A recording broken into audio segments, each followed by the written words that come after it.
Hello Pepsters, Romelian is here for Pep Talk. Ang panauhin po natin ngayon, ang bida ng GMA Afternoon Prime na inamorata, ladies and gentlemen Pepsters, Miss Max Collins. Hello. Hello Max, kasi diretso na tayo, kumusta na ba? Mabuti, masaya.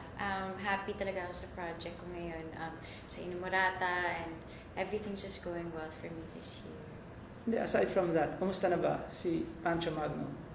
What is his... Siya na lang kamustahin nyo. Ba't ako? Hindi, ano bang status niya sa'yo? Friends kami. Friends? Mm-hmm. So, we're good friends. Good friends pa lang.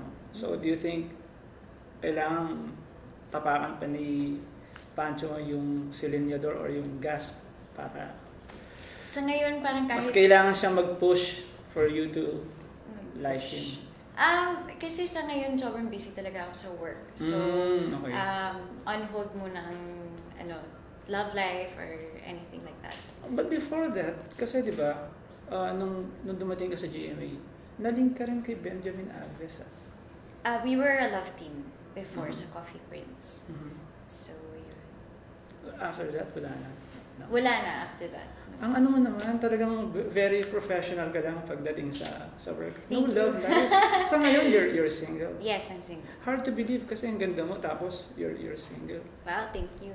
Thank you. Tapos, yun nga ang naging tanong nun. When you were back then, nung nandun ka pa sa kabila, ang pangalan mo is Isabella Abiera? Abiera, yes. So, nung dumating ka sa GMA, you changed it to Max Collins. Why? Yes.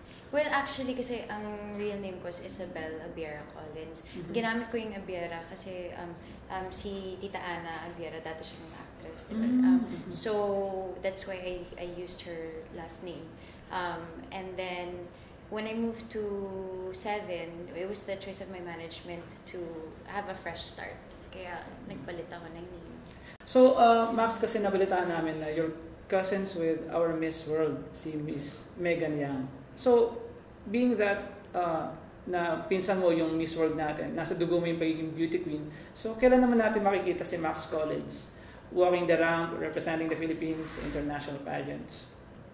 Sa ngayon, wala talaga akong plano because sobrang happy na ako sa career path ko as an actress. So, I don't feel ready to change my career path. Not anytime soon, but who knows, maybe in the future.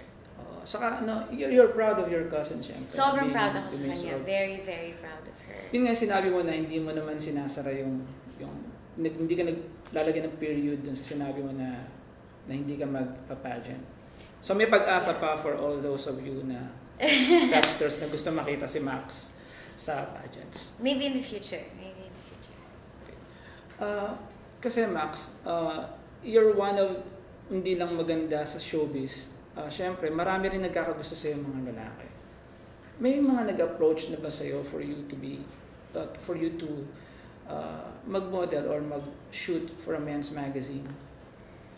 Balita meron. I heard meron, pero wala yun sa career path ko as of now. I'm enjoying... Doon ka lang talaga, no? Sa career path. Doon talaga ako, naka-focus is sa pag-aarte ko, and wala pang hindi pa pumapasok sa isip ko na mag-shift ng image to sexy.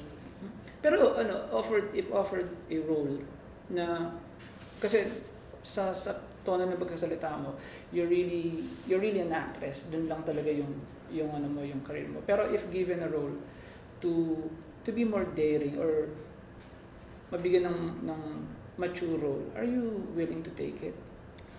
Depende sa kwento. Siguro kung talaga siya, worthwhile ang role, then pag-iisipan ko.